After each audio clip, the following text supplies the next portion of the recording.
Are you ready to become awesomer? Hello everyone, my name is Umar. I'm your host on the No Limit Selling podcast, where industry leaders share their tips, strategy, and advice on how you can become better, stronger, faster. Just before we get started, I've got a question for you. Do you have a negative voice inside your head? We all do, right? I'm going to help you remove that voice in under 30 days guaranteed. Not only remove it, but transform it. So instead of the voice that sabotages you, there's one that propels you to much higher levels of performance and success. There's a link in the show notes. Click on it to find out more. All right, let's get started. Hello, everyone. Welcome to another episode of the No Limit Selling podcast. And today I have Rao Wu with me today. He is the Senior Director of Global Alliances. That's one kick-ass amazing title for Acuant. Rao, welcome to the show. Thanks, Umar. Thanks for having me. I appreciate it. So before you took on this role, you were leading 13 salespeople yourself. So That's tell correct. me, out of the 13, how many were A players, how many were B players, and how many were C players? I probably would say a third were A players, third were B players, and probably a third were C players. So let's go down into, let's get down into sales. So the A players that were actually, I say they walk on water because they do amazing things. Right. How did you lead them? Was it just like they're doing well, just let them go? Or how did you manage them? How did you inspire them? How do you keep them going? Well, the first thing I noticed is that they were individuals in their own right. So they had their own styles, their own methodologies, and it was just refining and honing in what they did well and kind of slightly guiding them in a direction here or there, but nothing too intricate as far as getting into, what made them tick, what kept them going. So in other words, I treated them a little differently than the B players and the C players. Excellent. And did you have any A players that you thought, this person is doing a great job, but they could be absolutely fantastic? Did you have one of those where you could see that they were doing phenomenally well, but there was much more to go for them? Yeah, absolutely. There was certainly that level of visibility in some of these players. And this was across many roles I've had, in managing others. I've been managing people since 2013. I'm sorry, 2003, actually. So even further back, I date myself. There was definitely some areas where even they could improve. And I'm no exception to that. I can always improve and get better at everything that I'm doing. Guilty, me too. So go back to the 13th and think of someone specific and what their issue was and how you guided them to actually get better. Don't name names, but if you can, how you spotted the issue and how you coached them through it and what the results were. Sure. In this particular individual, there was great strengths at relationship building, great strengths at being personable, more so than even me. But there was a lack of structure as far as process was concerned in getting more of the conversations going, getting more of the meetings to let her persona shine, so to speak. So adding some structure and some elements on how they can improve that in that area started producing measurable, quantifiable results of getting more meetings where, again, the personality and the personableness that she possessed could shine, and that produced better results. So for a lot of salespeople, my hypothesis is like, don't bog me down with processes. I know what I'm doing. And so sometimes we actually fight process when actually process is our best friend. Have you come across that in your travels where they're like very like, hey, Rao, I got this, don't wedge me in. And how do you get them to see the light? Yeah, that's a great question. I have come across that all the time. Did you use a taser? If I can afford to use one, I would, but no, that's not legal in my profession. From a standpoint of getting individuals to see something that they cannot see, is definitely a big challenge. I think that's a big challenge in every profession, quite honestly, not just sales. But it definitely stands out in sales, right? Teaching somebody something that they cannot see or don't know is very difficult. And I think that the biggest areas for salespeople to improve upon, or really any profession to improve upon, is in looking at things that they can't see, like looking at things from the outside perspective. It's really hard to see that from the inside, right? So you need that 360-degree view, so to speak. From a standpoint of how you get others to see that, it's not easy because there are some processes that I've been bogged down with, and I'm sure maybe you have it in your career somewhere, where they're clearly over-engineered and not effective. And you got to obviously try to get away from that sort of thing.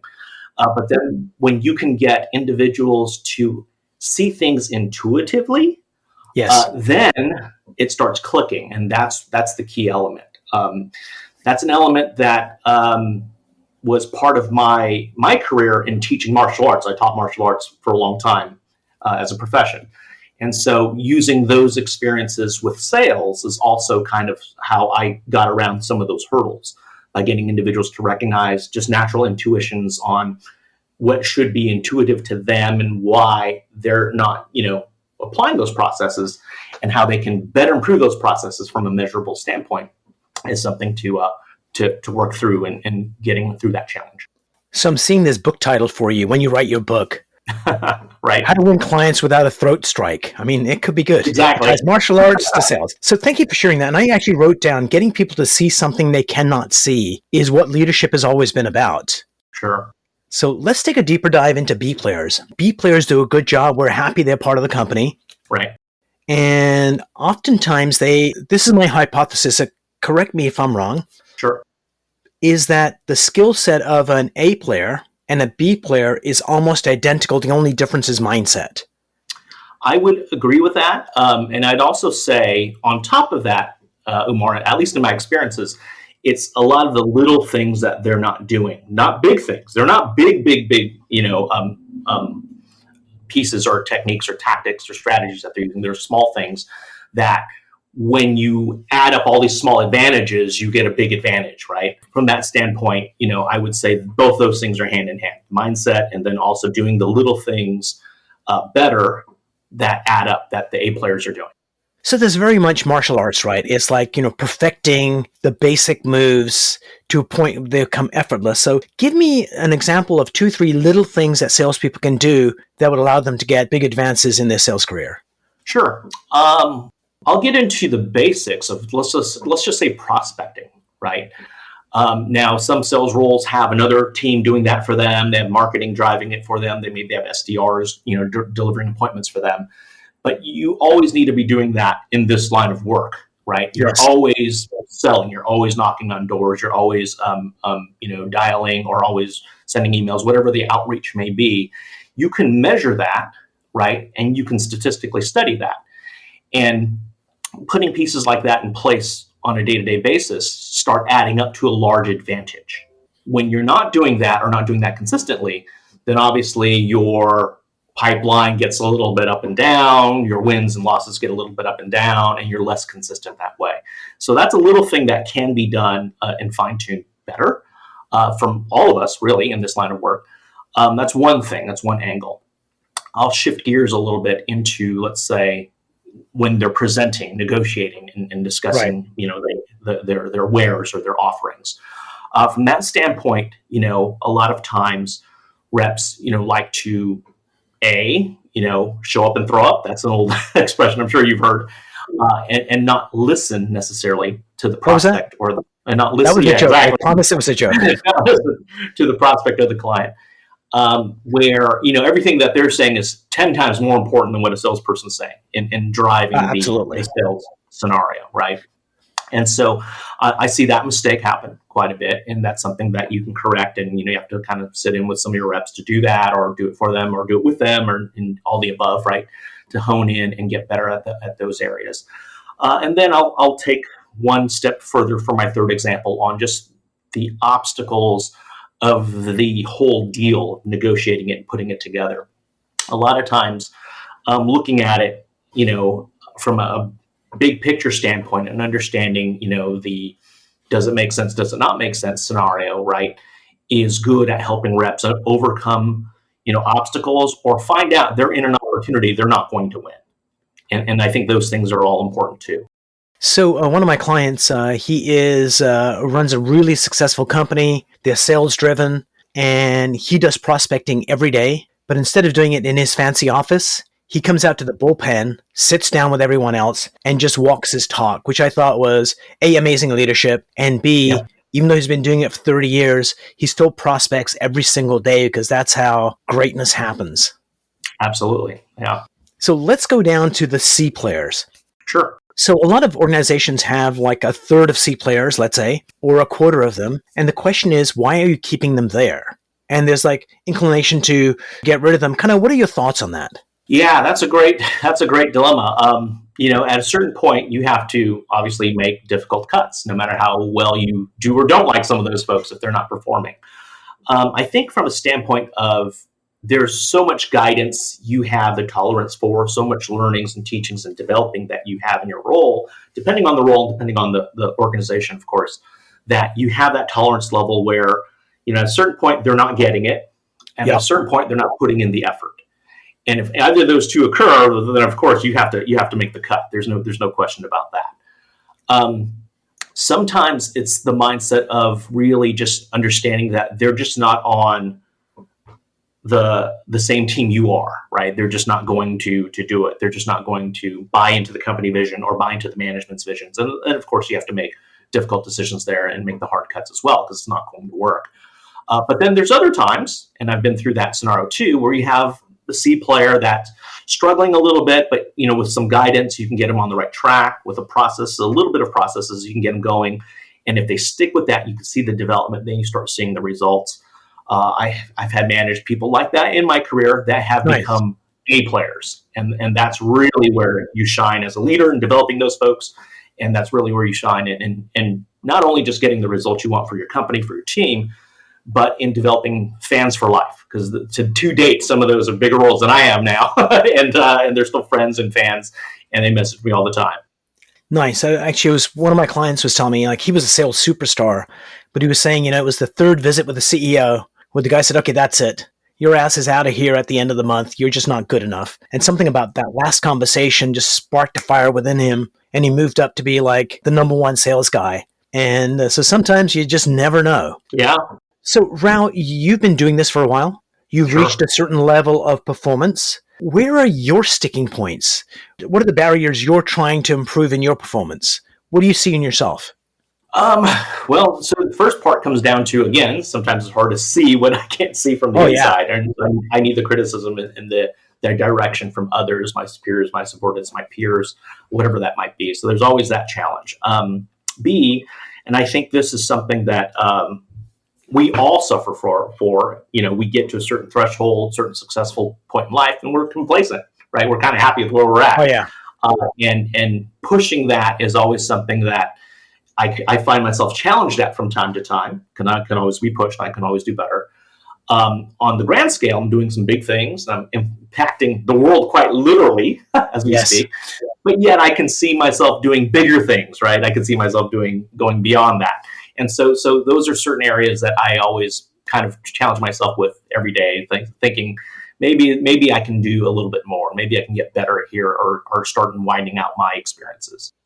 Brilliant. So you did a transition from sales leader to senior director of global alliance.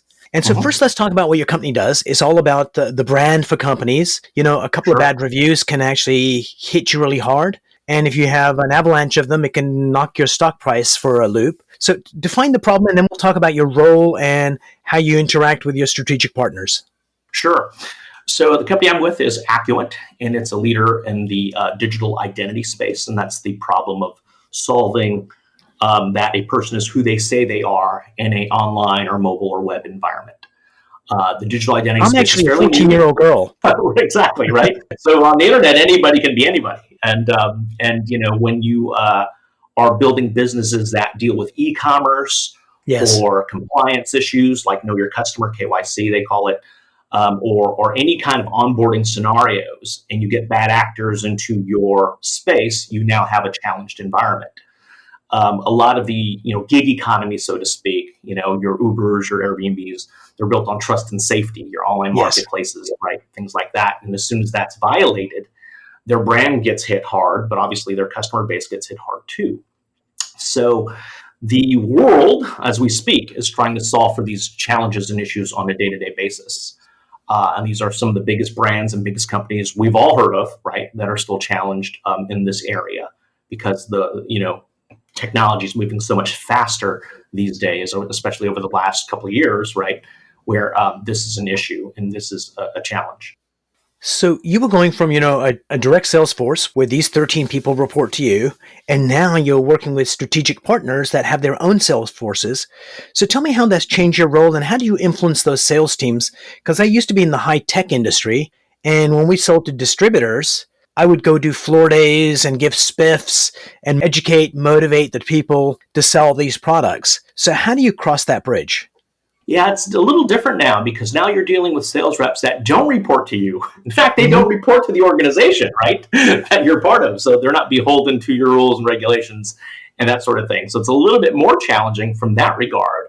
Your influence in developing them is a little less than it is when you're managing your direct team.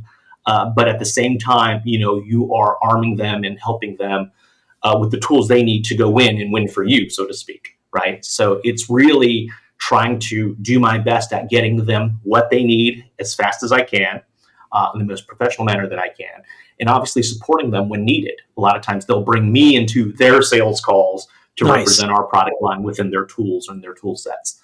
So I'm basically an advocate for our company in that regard. So how do you train their sales leaders? Because they have to do the leadership, and are they selling other products as well besides yours? They are. They're selling their own products. They're selling other products as well. Yeah, and the training part is a little bit more invite only, right? You can only get what they allow you to provide, and that's something that again I'd like to work on to get a broader audience and and more time consumption from their mindset of their companies and their reps. And how big are their sales forces typically? Hundreds strong, 100 big strong. sales forces. Yeah, large. Brilliant. So as you look at your career, and especially as a sales leader, you probably did earlier on some things well and some things not so well. Sure. So what would be some of the advice you'd give a seasoned sales manager on how they can do better? Yeah, that's a tough one because I manage managers too in that role, and it's always a challenge there. But I would say one of the first, I guess, lessons I learned early on, 2003, 2004, was that managing people differently was essential. You Yes. start with the mindset of I want to treat everybody the same and have the same, but nobody's the same. Nobody thinks the same. Nobody works the same. Yep. And that was one of the first management lessons I had to kind of learn myself the hard way, right? Because everybody's different. We talked earlier about A players, B players, C players. You really almost can't treat them the same, right? You can't manage them the same way. They're different. So before we go to another tip on how to do better, let me ask you a question, Rao. Sure. Are you a towards person or a away person? And what I mean is, some people are like, we give them a sales goal. Hey, if you close this many deals, you're going to Hawaii. And if you don't close this many deals, we're going to fire you. What Right. motivates you more, towards a goal or away from calamity? Wow, that's a good question. I would say they've both been, heavy influencers in my personal career and in the career of others that I've managed. But I would say I'm more a towards person than an away person. And that's just one of 21 parameters that we can use to customize how we coach the people that we lead. Because a towards person is different than an away from person when you're coaching. And so, anyway, what would be another piece of advice you'd give sales managers to do better? Because the first one is critically important. Sure. I would say another piece of advice is, adhering to not heavy duty processes, but the fundamental concept of if I can measure it, I can manage it. Is, Yes. is kind of essential in the management and leadership role. I have known personal managers and even know managers today that is more how they feel as opposed to what they can measure, and I think that's not a great way of managing them. Absolutely. And just going to add to that, it's very much if you've got a play on Broadway, no two roles are going to be identical. If you've got Tom Cruise doing the lead versus Anthony Hopkins, they're saying the same words, but they're getting a different response in the audience. And I think process is essential. It doesn't mean we strip away your individuality, but if we Right. don't share a common process, then we can't figure out where the problems are. If everyone's doing something Exactly. different, then we're at a loss for what's going on. Yeah. So, Rao, before we part company, I've got two questions for you. Number Sure. one, what is a mind hack that you use to become more efficient or more effective or happier? What's something you use to kind of help you do better? I would say it's definitely meditation. And I don't necessarily mean, sit down and just concentrate and focus. I mean, daily walks Oh, or yeah. just kind of, getting a time where it's quiet and I can concentrate and focus on certain goals or certain tasks I need to accomplish or certain problems or hurdles. I've had many of those situations where an epiphany occurs or some sudden, shock, a Absolutely. light bulb goes off, right? That's how I solve the problem. That's how I deal with the issue. Right. I think, in my line of work, there's day-to-day stressors and there's big stressors. And sometimes I need to focus and get my mindset on those big stressors to come up with a solution or come up with a scenario where I can overcome that challenge. When I Absolutely. was commuting to work before COVID, I would have train rides every day. That would help. But Oh, but now brilliant. I don't have some working from home. Right. And part of it is like, thank God. Yeah, exactly. So the last question I have for you is there a particular book that you would recommend that our listeners and viewers read? There's lots of them. If I pan the camera around, you'll see a whole bunch of sales books over there on the wall that I read all the time and challenge myself with. One that comes to mind, just because it was recently brought up in the day-to-day life, is Crucial Conversations, Yes. which is a book that helps others deal with crucial, difficult conversations. And this helps both with subordinates, superiors, and of course to the outside public when you're selling to them or they're prospecting to them as well. That's definitely one that's come up recently in dialogue. Brilliant. Rao, thank you so much for being on the program. I really appreciate it. Sure, Umar. Thanks for having me. It was a pleasure.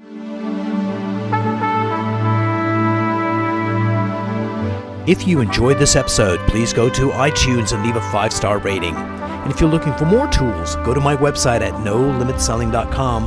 I've got a free mind training course there that's going to teach you some insights from the world of neuro-linguistic programming, and that is the fastest way to get better results.